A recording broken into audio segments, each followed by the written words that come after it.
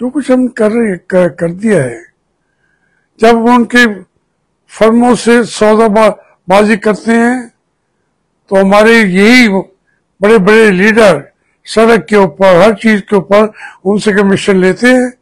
نکمی وہاں کمپنیوں کو جا کے ایگریمنٹ کرتے ہیں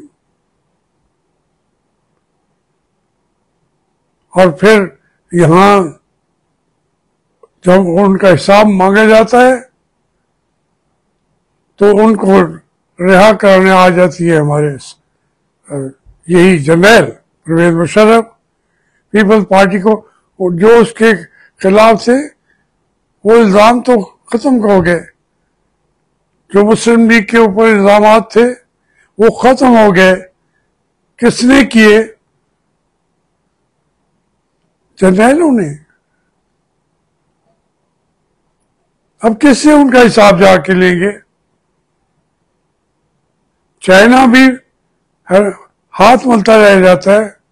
اپنے ملک میں تو ہر وزیر کو دوسرے تیسرے کو سال کے اندر وہ پھانسی پہ لٹکا دیتے ہیں. وہاں کرپشن نہیں ہے، تصور بھی نہیں ہے. اور دیر کیسے دوستی چل سکتی تھی؟ ایک چائنا ہے جہاں کرپشن نہیں ہے، زیرو، اور ایک پاکستان ہے جہاں کرپشن جو ہے اس کے اندر ہم ٹاپ 2-3 ملکوں میں آتے ہیں.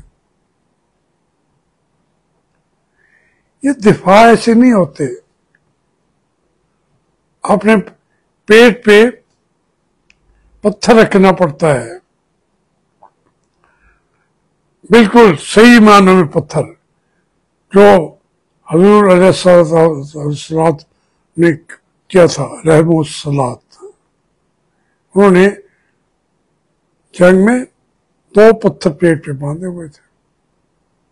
اب اندازہ کرو بھوک کی کیفیت کیا ہوگی.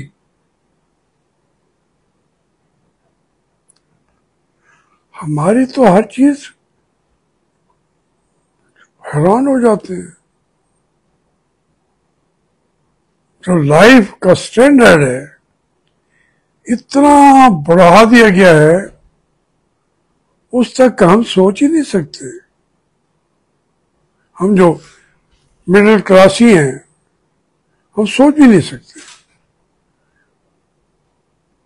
مجھے کہہ دیتے ہیں کہ پاگل کے بچے کہ یہ جاگیردار ہمارے باپ دادا پردادا نے میری فیملی نے کبھی انگریزوں کا نہ ساتھ دیا، نہ ان سے جاگیریں لی، نہ ان سے فائدہ اٹھایا.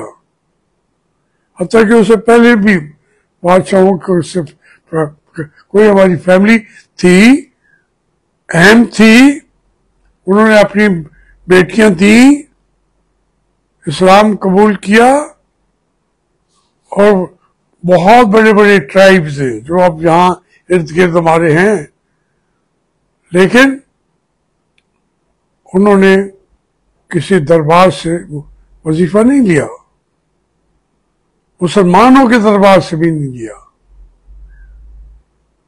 وہ خون ہے میرا. میں بار بار یہی بات کہتا ہوں کہ ایسے، اور جو واقعتاً جو لوٹتا ہے اس کا ایک دن کے اندر وہ تو کھڑا ہی نہیں ہو سکتا.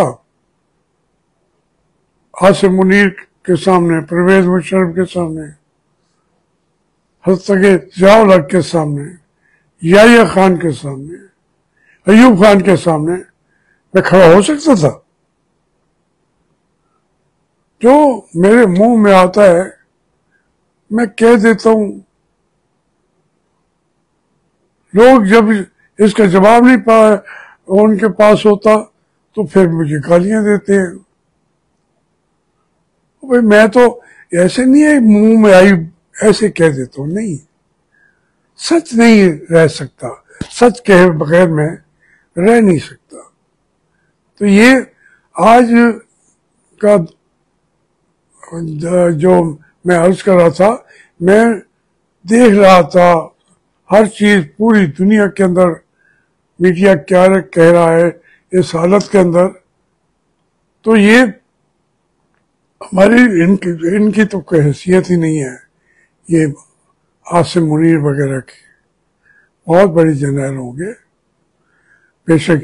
ابھی یہ اس کی فاتح افغانستان بھی ہو گئے، تو ان کو دیکھ کے ایک اور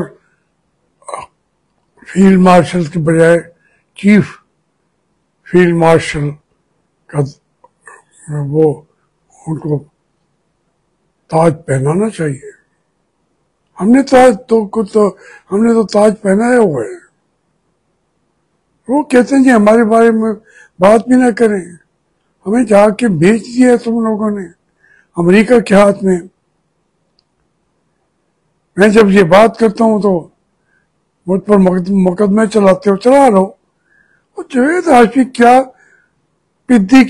پدی کا شوربہ. جاوید ہاشمی ایک چیوٹی کی حیثیت نہیں ہے میری، مجھے اس کا اندازہ ہے. ایک انسان قبر میں ہڈیاں پڑی ہوں گی نہیں پڑی ہوں گی. کئی جاوید ہاشمی آئے مارے گئے، پیدا ہوئے مر گئے. مجھے وہ تو میں اپنے انجام اس نقطۂ نظر سے جانتا ہوں. جو اللہ نے کیا ہے وہ اللہ نے کرنا ہے، لیکن جو میرے اندر ہے اپنے ملک کی چیزوں کو، جو میں نے سیکھا، جو میں نے سمجھا، جو مجھے پڑھایا گیا، جو میں نے قرآن حکیم پڑھا پھر قرآن حکیم پہ لکھا، میں کہتا ہوں کہ یہ جو وطن ہے یہ بہت محبوب وطن ہے. ہر ایک کا محبوب وطن ہوگا، لیکن یہ تو ہمارے بڑوں نے بڑی مشکل حالات میں اسلام کو بھی زندہ رکھا اور پاکستان بھی بن گیا. اس کے لیے مجھے آ جائے گی نیند، لیکن اس وقت تو میں بالکل پریشان ہوں، پشیمان نہیں ہوں. میں یہ باتیں کرتا رہوں گا. اللہ پاکستان کو اور ترقی دے، پاکستان کو سب ملکوں سے بڑا ملک بنائے. پاکستان زندہ باد.